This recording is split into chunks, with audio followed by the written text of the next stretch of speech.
আসসালামু আলাইকুম। আজকে চলে এসেছি একটি সৃজনশীল প্রশ্ন নিয়ে। এটি মূলত অতিথি স্মৃতি গল্প অষ্টম শ্রেণীর একটি গল্প থেকে সৃজনশীল প্রশ্নটি নেওয়া হয়েছে।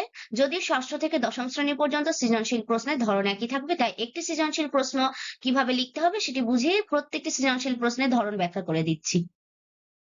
এখানে উদ্দীপকে বলা হয়েছে, দরিদ্র বর্গাচাষী গরিব গফুরের অতি আদরের একমাত্র ষাঁড় মহেশ কিন্তু দারিদ্র্যের কারণে ওকে ঠিক মতো খড়বিচুলি খেতে দিতে পারে না। জমিদারের কাছে সামান্য খড় ধার চেয়েও পায় না। নিজে না খেয়ে থাকলে গফুরের দুঃখ নেই, কিন্তু মহেশকে খাবার দিতে না পেরে তার বুক ফেটে যায়। সে মহেশের গলা জড়িয়ে ধরে কাঁদতে কাঁদতে বলে, মহেশ তুই আমার ছেলে, তুই আমাদের আটশন প্রতিপালন করে বুড়ো হয়েছিস, তোকে আমি পেট পুরে খেতে দিতে পারিনি, কিন্তু তুই তো জানিস আমি তোকে কত ভালোবাসি। মহেশ প্রত্যুত্তরে গলা বাড়িয়ে আরামে চোখ বুজে থাকে। এখানে কিন্তু জীবের যে মনিবের প্রতি প্রেম সেটা ফুটে উঠেছে, এবং মনিবেরও জীবের প্রতি প্রেমটা ফুটে উঠেছে। ক নাম্বার সাধারণত জ্ঞানমূলক প্রশ্ন। এখানে শরৎচন্দ্র চট্টোপাধ্যায় দেওঘরে যাওয়ার কারণ কি, এরকম যে কোনো জ্ঞানমূলক প্রশ্ন আসতে পারে, এক লাইনে তোমরা সেটার উত্তর দিবে। এখানে কিন্তু কোনো বানান ভুল হওয়া যাবে না, সেটা খেয়াল রাখতে হবে। এখানে দেওঘরে যাওয়ার কারণ হলো মূলত কি, বায়ু পরিবর্তনের কারণে। খ, অতিথি কিছুতেই ভেতরে ঢোকার সাহস পেল না কেন, ব্যাখ্যা করো। এটা সাধারণত 2 মার্কের প্রশ্ন। এখানে প্রথমে তোমরা জ্ঞানমূলক ভাবে একটি লাইন লিখবে যাতে 1 মার্ক পাওয়া যায়। বাকি 1 মার্কের জন্য 2-3 লাইনে তোমরা সেই মূল কথাটাকে ব্যাখ্যা করে দিবে। যেমন এখানে অতিথি কিছুতে ভেতরে ঢোকার ভরসা পেল না কেন, এখানে কেন প্রশ্নের উত্তরটা দিয়ে বলবে যে চাকরদের ভয়ে সে অতিথি কিছুতেই ভেতরে ঢোকার সাহস পেল না। তারপর 2-3 লাইনে সেটি ব্যাখ্যা করবে আলাদা প্যারায়। গ, গ হলো মূলত 3 মার্কের প্রশ্ন। এখানে 3টি প্যারা করবে।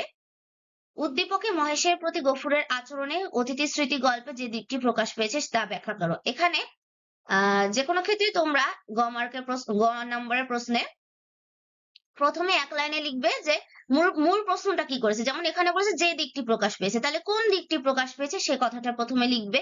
যেমন এখানে জীবের প্রতি প্রেম বা মায়া যে জিনিসটি এটি ফুটে উঠেছে সেই কথাটা লিখলে।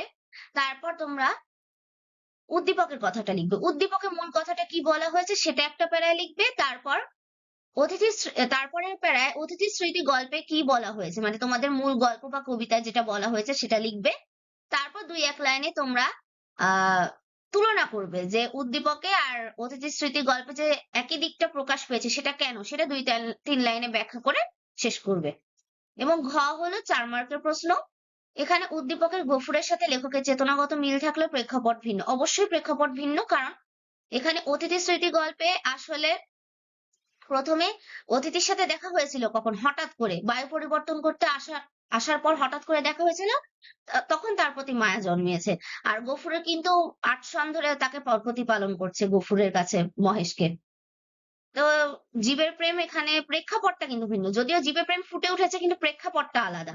সেটা এখন মন্তব্যটি তাহলে যথার্থ কিনা সেটা আগে বলে দিবে 1 মার্কে, প্রথমে 1 লাইনে। এটা 4 মার্কে, 4 মার্কের উত্তর দিবে। তারপর লিখবে উদ্দীপকে কি ব্যাখ্যা করা হয়েছে সেটা 1 প্যারায় লিখবে। তারপর তোমরা নিজের মূল গল্পে বা কবিতায় কি বলা হয়েছে সেই ব্যাখ্যাটা দিবে আরেকটা প্যারায়। এবং লাস্টের প্যারায় উদ্দীপক এবং মূল গল্প বা কবিতাকে কন্ট্রাস্ট করে, তুলনা করে লিখবে যে কেন এই মন্তব্যটি যথার্থ সেটা ব্যাখ্যা করবে লাস্টের প্যারায়।